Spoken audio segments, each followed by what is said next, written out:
Bonjour.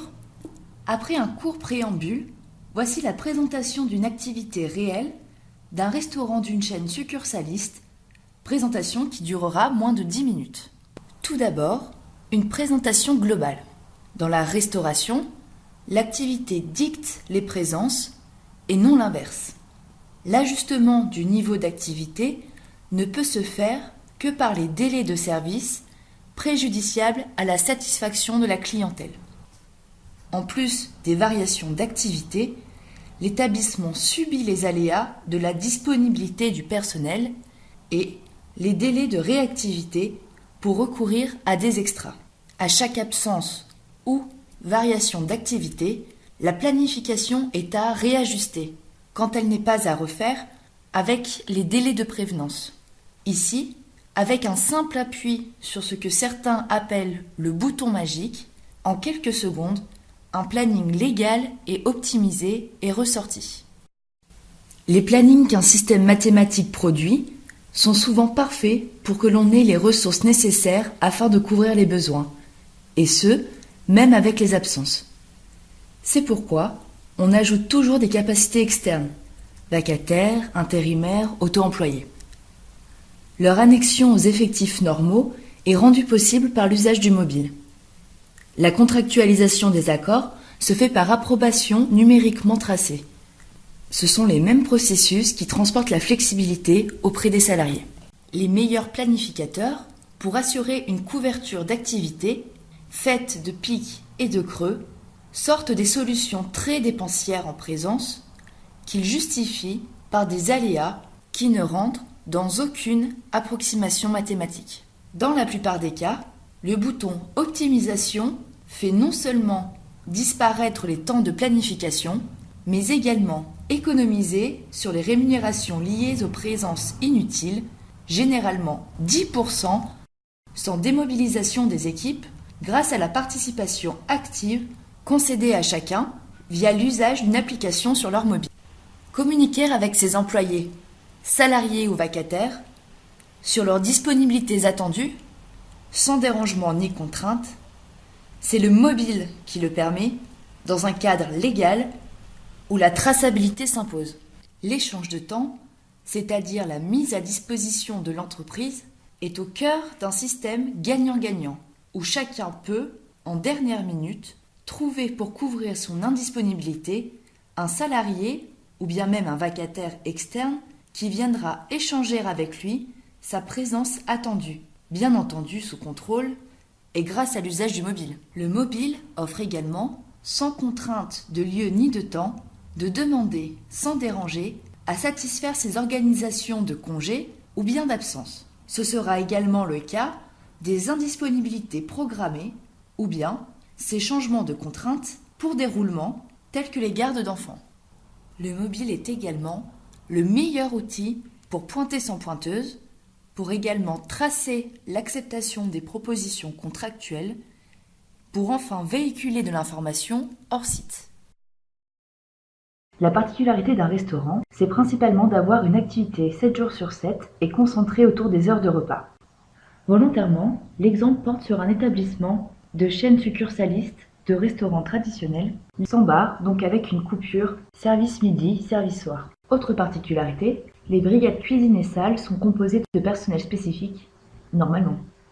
Mais dans les établissements succursalistes, il n'est pas rare de voir attribuer certaines tâches de cuisine au personnel de salle rémunéré sur le pourcentage service. Dans notre exemple, l'entrée des desserts peut être assurée aussi bien par la cuisine que par la salle, et ce, par niveau hiérarchique ou bien individuel. Les besoins par qualification sont estimés à l'avance et ajustés semaine par semaine, qualification par qualification. La hiérarchie des besoins est primordiale pour attribuer aux bonnes personnes les bonnes tâches. Une brigade de salle est organisée hiérarchiquement en 4 niveaux. Directeur, maître d'hôtel, accueil, sommelier, bar, chef de rang, commis de salle. Dans les établissements succursalistes populaires, l'organisation de la brigade salle est à 3 niveaux. Encadrement, salle ou service plus, et service en salle. L'encadrement peut ne pas couvrir le service en salle ou bien le couvrir. Il peut être intégré dans les besoins de service en salle, les couvrir en permanence ou bien seulement en cas de surcroît des besoins. Ainsi, En l'absence des besoins en compétences salle, l'encadrement sera en prise directe avec les besoins de service en salle. Avec un besoin de compétences en salle, l'encadrement remplira le différentiel de besoins entre la salle et le service en salle. L'activité d'un restaurant dépend de périodes calendaires, des saisons et des vacances, sur lesquelles sont posés des événements particuliers tels que la Saint-Valentin, la fête des mères, etc. Une fois l'activité définie par de grandes périodes, 4 ou 5, elle est précisément traduite en besoin de compétences. Il n'existe pas de clé de répartition fixe de l'activité dès lors que la structure des besoins de personnel par couvert change entre service du midi et du soir, entre semaine et week-end, entre été et hiver, surtout avec terrasse. La précision concerne aussi bien les besoins en compétences primaires ou secondaires. Une fois la semaine type fabriquée, elle va être dupliquée sur les semaines affichant les mêmes caractéristiques globales avant que ne soient imputés les impacts d'événements particuliers. On peut dupliquer indépendamment une structure de base et une compétence particulière. Une fois les duplications achevées, sur une semaine type, on va ajouter l'impact des événements. Comme toujours, à partir des couleurs choisies en haut, on va peindre des segments de temps pour augmenter ou diminuer les besoins. Une fois les besoins par compétence définis, il faut saisir l'offre du disponible. Chaque personne peut être attribuée à un ou plusieurs établissements. Elle peut posséder une compétence principale et une ou plusieurs compétences secondaires.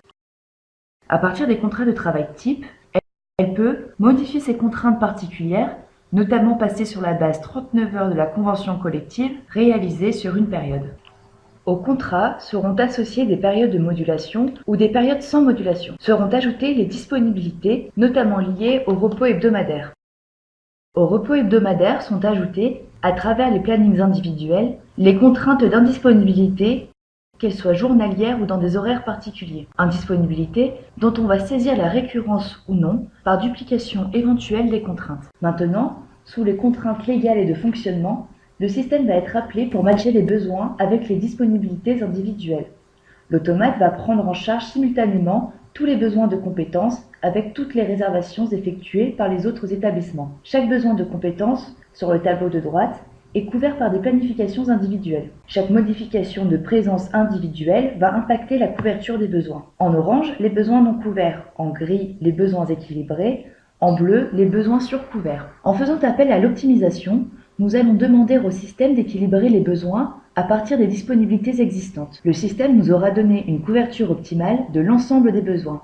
Cette opération aura pris entre 5 et 25 secondes, ici 16 secondes. Pour chaque collaborateur, le moteur a produit un planning optimisé. La somme des présences individuelles a permis de couvrir les besoins suivant des seuils d'objectifs ou de minima. Des présentations horizontales de planning classiques permettent de suivre, par compétence, l'allocation horaire de chacun. En pied de tableau, on trouve les déficits ou les excédents de la couverture du besoin de compétences par les personnels présents.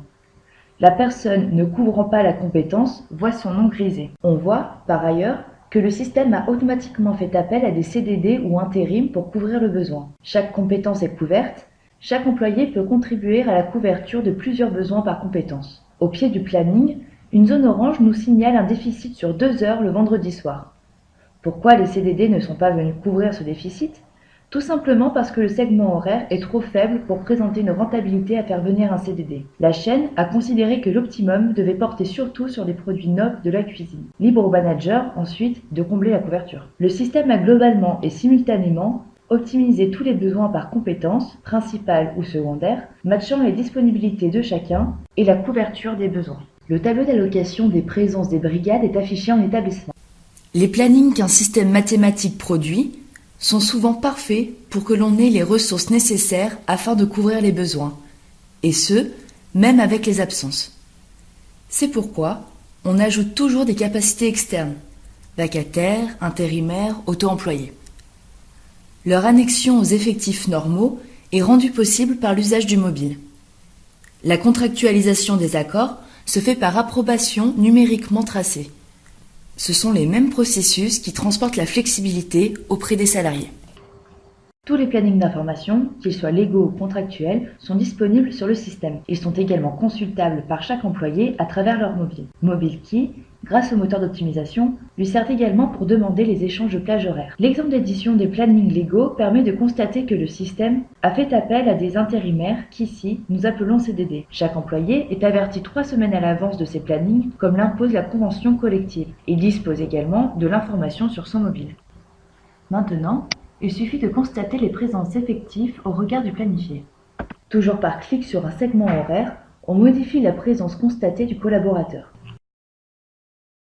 L'usage de la saisie détaillée permet de noter la nature des différentes absences et de reporter les pauses complémentaires à celles légalement imposées par le système, en assurer la différence entre le planning constaté et le prévisionnel. Enfin, on procède à l'émargement des plannings prévisionnels comme des plannings existants afin de valider la réception par chacun des employés qui peut aussi le faire via son mobile. Les validations et signatures sont stockées et conservées sous forme de photo-écran afin d'être juridiquement opposables. Nous allons maintenant procéder à l'exposition de l'usage du mobile, notamment pour les demandes d'indisponibilité et d'échange de temps de travail, échange rendu possible par l'usage de ce moteur autonome.